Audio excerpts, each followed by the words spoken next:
I can only name a handful of horror games that have genuinely terrified me over the years. Eternal Darkness, Sanity's Requiem, PT.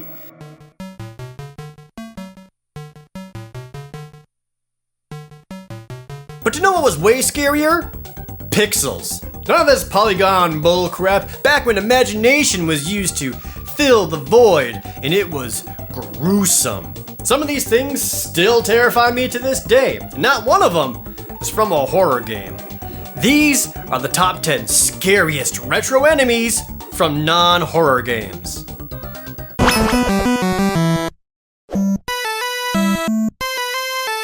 I played a lot of Gauntlet 2. Never beat it, because at some point you want to do anything else with your life, but there's always one enemy that was scarier than death.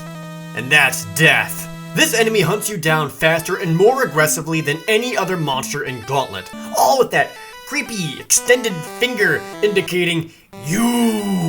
Plus, if he touches you, it makes one of the worst sounds I've ever heard in a video game. Killing death isn't easy either. Throwing range attacks barely does anything, and without a potion and a worthwhile magic user, you either exit or you die. In fact, some say the only real exit is death. You have to accept it. All 4 of them. Especially when you're stuck between death and a dragon place. Look, I'm sure you're all used to the jump scare stuff of today, but Death in Gauntlet 2 provides a certain kind of scare that's far more sophisticated and psychological. Ah! Jesus, no! Bobble is one of the cutest games ever made. You play as a cute little dragon, all the enemies are adorable, you spit bubbles, and when the enemies pop, they become delicious food. Seriously, everything about this game is adorable and cutesy. How can it be spooky? Easy, run out of time. Few things boost the anxiety like making the music go way faster. Also, having every single enemy go apeshit makes things worse. So now you're panicking trying to get all these dudes popped because the game's pressuring you. But that's not the scary part. The scary part is if you still take too long, suddenly you'll see this guy, Baron von Blubba. Now you've got an unkillable ghost whale chasing you down while the game is telling you to hurry and while enemies are going super fast for even more pressure. And if you still take too long, he starts moving twice as fast, matching everything else that's going on. You got these weird floaty controls and his glowing red eye is staring you down and there's nothing you can do to stop him! I've found that the things that scared me more in the past isn't so much actually scary monsters, but rather knowing the oncoming awful consequences. Zelda 1 didn't really have any terrifying monsters per se, but there is one that shoots the nerves like a bullet through tissue paper, so much that it continues to haunt Zelda players to this day. The Wall Masters live only in dungeons. At first, you walk into a room and think you're safe, and then out they come. It's that gross, grabby hand motion that makes them the worst. It's easy to imagine one of these guys getting onto your body and going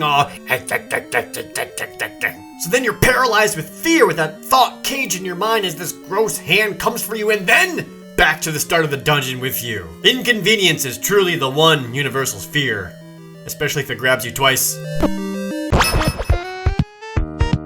Zombies Ate My Neighbors is filled with scary monsters. I mean, the whole game is making numerous horror movies come to life. You got the typical zombies and mummies, but forget about them. The chainsaw-wielding maniacs chase you down, and if you knock them over, they'll get right back up again. Will cut through walls when you think you're safe. Forget about them. The axe-wielding baby is vicious, slicing you up, and once you think you've defeated him, he bursts into flames and continues to attack in a horrific fiery onslaught. But forget about him. The scariest enemy in Zombies Ate My Neighbors is a baby. He doesn't have an axe or anything, no. He's 10 feet tall and moves like he was breastfed by a fun dipstick. It's his fast, twitchy movements that make him so creepy. And the fact that he's a baby. The worst part is to finish this stage, you have to kill him. Don't worry, your fear will end right as he stomps you to death. Ever play Skee Free? This game was pretty much on every Windows machine in the early 90s. It was so relaxing. You ski downhill in one of 3 different courses and it's just super pleasant. You're feeling the fresh, cool air in your face, hitting other people, and doing sick jumps into dope flips for mad points. This was the ultimate wind down game for Windows users long before— what the shit, no! I'm not much of a Sonic fan these days, but I certainly enjoyed his original games on the Genesis, Sonic 2 in particular. This entry isn't so much a single enemy, but it's probably the most terrifying thing any Sonic player has ever had to deal with. Imagine it. You're Sonic, you're sprinting forward, going fast, Tails is worthless, having a good time. And then, bloop, there it is. The water. The scary part isn't getting wet or the sudden floaty controls. It's that countdown, along with the absolute most stressful, terror-filled, panic-inducing music. No. Ah! Here's a life hack from me. Change your wake-up alarm to this music. You'll never be late for work ever again. Swords and Serpents. It was a dungeon-crawling RPG for the NES. It wasn't half bad. I played this when I was like 7, 8 years old or so at a neighbor's house. I was obsessed with it. It has really impressive sprite work for the enemies you meet. They're large and animated. I wasn't too spooked by most of these guys. Zombies, goblins, warriors, hard ones, not too disturbed here. If anything, I was more scared by the skull that shows that your character is dead. Haha, Ian. But there is one enemy that scared the jeebus out of me the first time I saw it, and it stuck with me to this day. She starts showing up on the 3rd level of the dungeon. It's a ghost, but a lady ghost, with a rather pretty face floating there quite calmly, until— that's the face that got me so hard. I was lulled into a false sense of security, and then— alright, well, if that doesn't scare you, maybe this will. If you want to continue your game, it takes 5 separate passwords. Woo!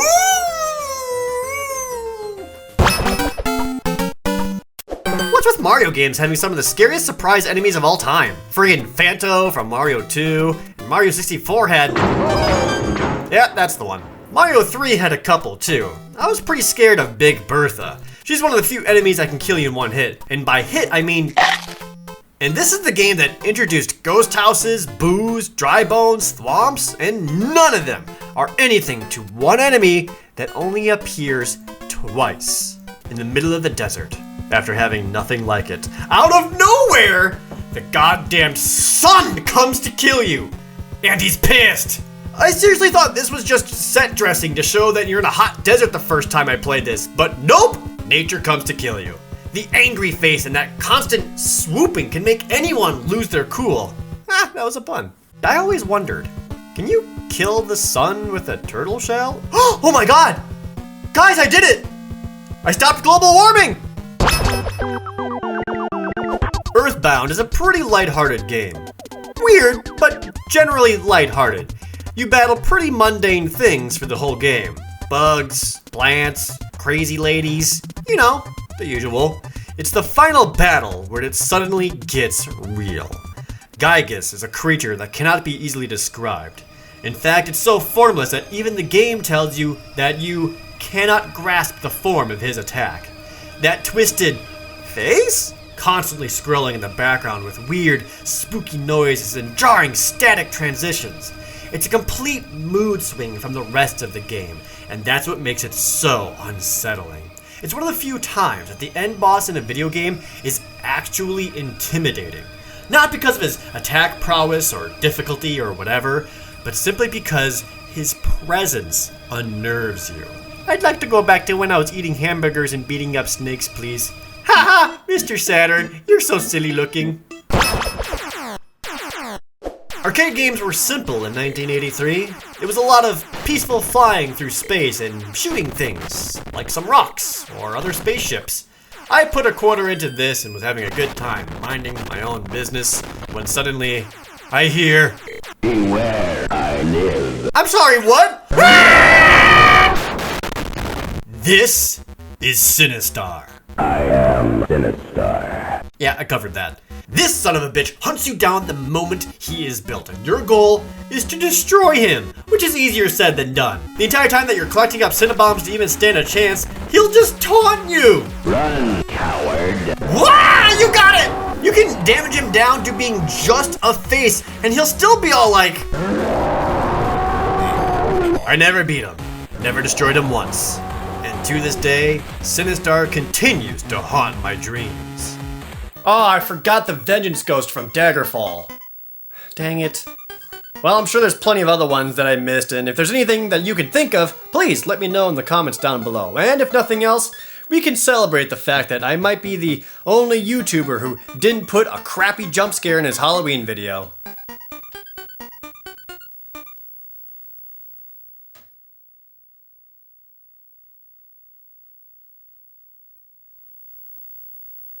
Are you sitting there waiting for a jump scare to happen?